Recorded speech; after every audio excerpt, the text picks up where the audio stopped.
Yang paling penting kami tadi minta agar terdakwa dihadirkan. Kami tadi sudah menyatakan kalau besok sidang Selasa berikutnya jam 10 itu tidak dihadirkan terdakwa, kami akan walk out.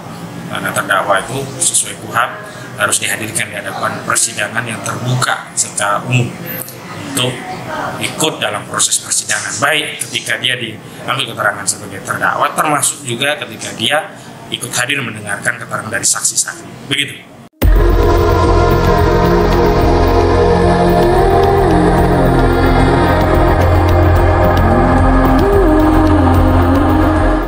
Minta review sidang hari ini, Pak.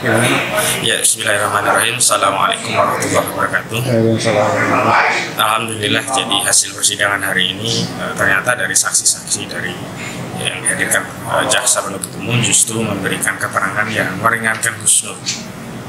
Khususnya dari tadi saudara Refli Harun yang menyatakan konten yang dibuat Gus Nur dan Refli Harun yang tadi atas inisiatif mereka berdua dan membuat konten bersama, kolaborasi.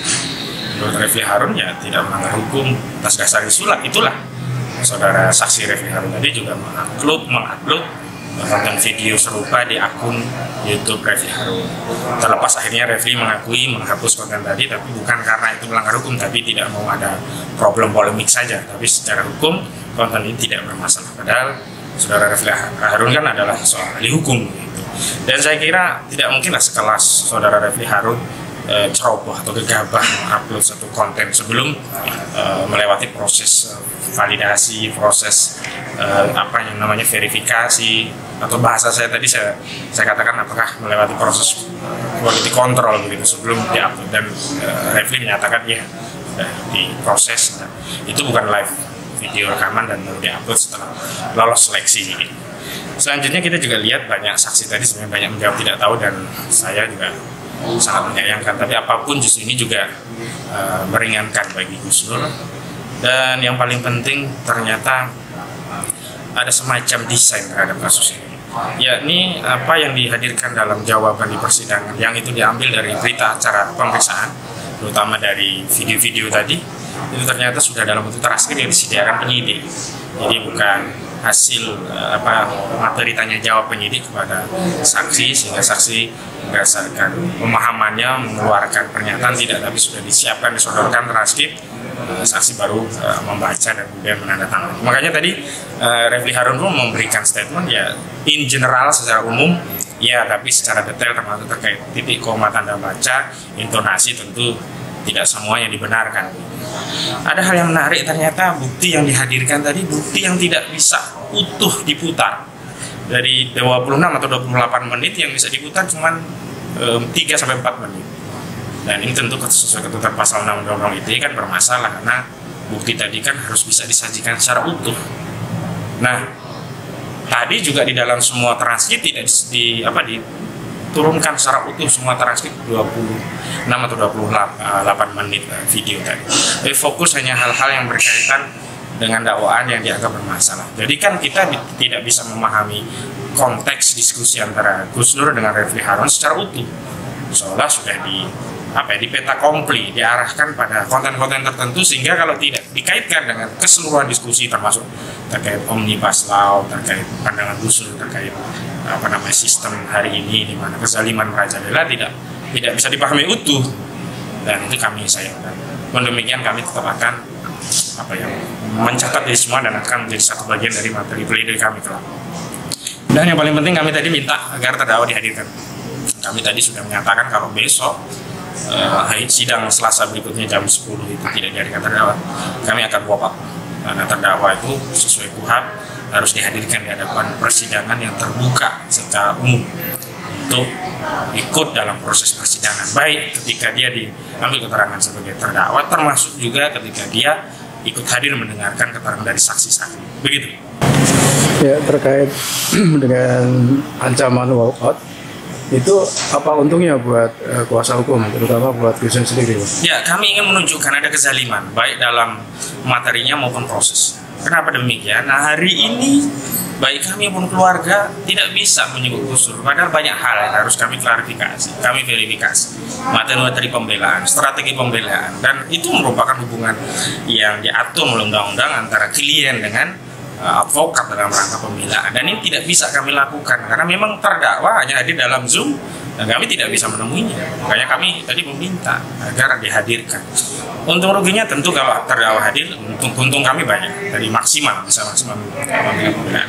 Ruginya saya kira biasa saja, tidak ada ruginya. Kalau nanti dipaksakan tidak dihadirkan terdakwa, ya kami walk out saja.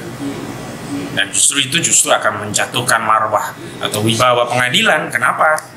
Pengadilan tidak bisa memerintahkan saudara jaksa penuntut umum, padahal undang-undang mengatur bahwa terdakwa harus dihadirkan di dalam pengadilan. Memang ada persoalan pandemi yang menjadi pertimbangan khusus, ada perma khusus terkaitnya. Tapi di ketentuan pasal 2 di perma dimaksud, itu sebenarnya terdakwa tetap harus dihadirkan kecuali ada pertimbangan khusus. Tetapi di dalam perma itu juga dijelaskan ada hal-hal terkait kendala, misalkan suara, gambar tidak jelas. Dan faktanya itu terjadi, Gus Nur berulang kali mengulang-ulang penjelasan karena tidak jelas. Dan kita tadi sempat molor lama, di antaranya juga kendala teknis, kendala masalah penayangan video, juga kendala masalah suara, apakah sampai dari kita, dari forum pengadilan ke Gus Dur atau sebaliknya. Maka saya kira tidak ada ruginya lah kalau dihadirkan. Apa sih yang merugikan gitu. Kalau persoalan pandemi hanya tambah satu terdakwa, sementara jaksa banyak, hakim 3, pengacara ada banyak, ada juga pengunjung. Urgensi terkait pandemi juga tak terlalu relevan kalau jadikan pertimbangan. Yang paling penting kita kan ingin mencari kebenaran materi. Kita itu sedang mengadili untuk mencari kebenaran dakwaan loh, bukan sudah menganggap orang ini sudah bersalah sehingga layak untuk diberikan sanksi pidana, tidak. Kalau nanti dalam fakta persidangan ternyata terbukti Gus Nur tidak bersalah, ya nggak ada masalah kan. Membebaskan terdakwa itu juga satu tindakan yang bijak. Lebih baik keliru melepaskan terdakwa ketimbang salah memvonis terdakwa. Jadi itu filosofisnya. Jadi faktanya selama ini kuasa hukum belum bisa bertemu dengan Gus Nur? Tidak bisa. Di Barreskrim nggak bisa? Tidak bisa. Alasannya?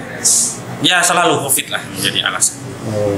Jadi? Dan hari ini tadi kita dapat konfirmasi dari Gus Nur melalui Zoom tadi, semua anggota keluarga dari terdakwa lainnya atau tersangka lainnya yang ada di Barreskrim itu bisa dijenguk kecuali Gus Nur. Dan Gus Nur itu kan juga punya kewajiban. Di antaranya ada beberapa hal yang harus tanda tangan Gus Nur langsung agar bisa terjadi transaksi dalam rangka melayani kepentingan umat di beberapa program-program Gus Nur yang membutuhkan alokasi anggaran. Nah, anggaran tidak bisa keluar, tidak bisa untuk proyek